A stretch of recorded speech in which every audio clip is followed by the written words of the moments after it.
Conscious mind is a power, conscious mind is a power. तो आपने देखा कि कॉन्शियस जो होता है दो तरह के होता है, एक कॉन्शियस होता है, एक सब कॉन्शियस होता है। तो कॉन्शियस इज ए पावर। और एक चीज बताइए, ये जो हमारा ब्रेन है, सपोज हमारा जो आत्मा है वो कॉन्शियस है, और जो सब कॉन्शियस हमारा बॉडी है।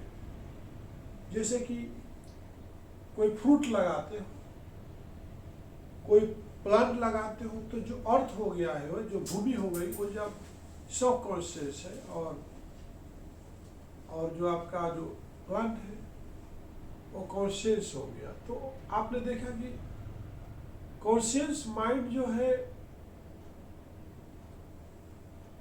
आपका जो है, जब हम कोई किसी का स्कूल में पढ़ते हैं या हमारे बोस कुछ समझाते हैं, तो आपका जो माइंड जो है कॉन्शियस माइंड की तरह काम करना चाहिए, ना कि सब कॉन्शियस माइंड की तरह काम करना चाहिए।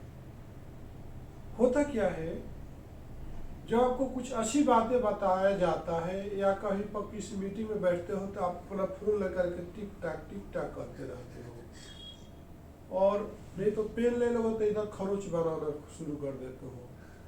तो वो चीज़ जो है, आप कॉन्शियस माइंड में जो चीज़ें चल रही है आपके सामने, जो विजुअलाइजेशन हो रही है, आंखें तो आपको देख रही है, आंख तो देख रही है, वो घड़ी पर आंख गई है, लेकिन आपका कॉन्शियस माइंड उस पर काम नहीं कर रहा कि वो घड़ी पर तो आपकी आंख देख रही है, लेकिन आपको सडनली पूछ दिया जाए कि टाइम क्या हो रहा है, तो आप जो है बता नहीं पाते हो। आप देख रहे हो, विजुअलाइजेशन कर रहे हो, लेकिन सडनली कोई पूछ दिया भैया घड़ी में टाइम क्या हो रहा है, तो आप घड़ी पर देख रहे हो, लेकिन कॉन्शियस माइंड आपका काम नहीं कर रहा है।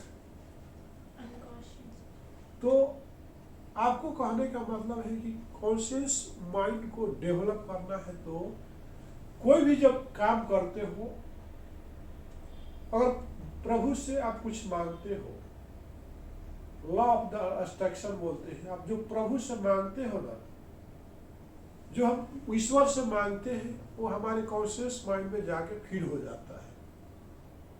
आप डेली सुबह उठ करके भजन गाइए, तो देखिए आपका कॉन्शियस माइंड जो है धार्मिक चीज़ों की तरफ चला जाएगा। आप धार्मिक चीज़ करना शुरू कर दोगे।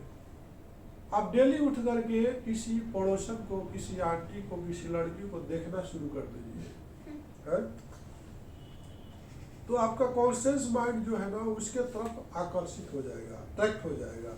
लॉ ऑफ द अट्रैक्शन, जो हम प्रभु से मांगते हैं, जो सुबह से शाम तक हमारे जो कॉन्शियस माइंड में फीड करते हैं, वो माइंड हमारा उधर तरफ जाता है। आप जैसे कि आप जो प्रोडक्ट पर ज़्यादा कॉन्शियस माइंड रखते हो, ज़्यादा फोकस रखते हो, वो प्रोडक्ट आपको जल्दी आ जाता है। जिस पर आप कोशिश नहीं करते हो, तो उसको आपको जिंदगी भर नहीं आता है। जैसे आपका सब्जेक्ट है mathematics, physics, chemistry, biology, botany और हिंदी, इंग्लिश, उर्दू, तेलुगु, जितने भी सब्जेक्ट है, तो आप उस कौन सा सब्जेक्ट पर आप ज़्यादा फोकस करते हो,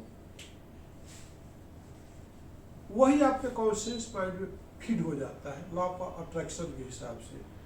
और जो वो चीज़ को आप अवॉइड करते हो, देखना नहीं चाहते हो, वो चीज़ आपके अंदर नहीं रहता है। तो जब हम कहीं पर भी कोई काम करते हैं, तो उसमें कॉन्शियस माइंड को बहुत ही फोकस करने की ज़रूरत होती है, बहुत मतलब उसके साथ आपको कनेक्शन करने की ज़रूरत होती है। Law of attraction, law of attraction, तो आपने देखा उसको चुंबक की तरह खींचने की ज़रूरत होती है। आप यहाँ पर खड़े हो और ध्यान कहीं और है, तो ये लॉ ऑफ अट्रैक्शन लागू रहता है। मंदिर में आप गए हो, आपको भगवान से कनेक्शन करना है, हे प्रभु, हे प्रभु, हे प्रभु, हे प्रभु।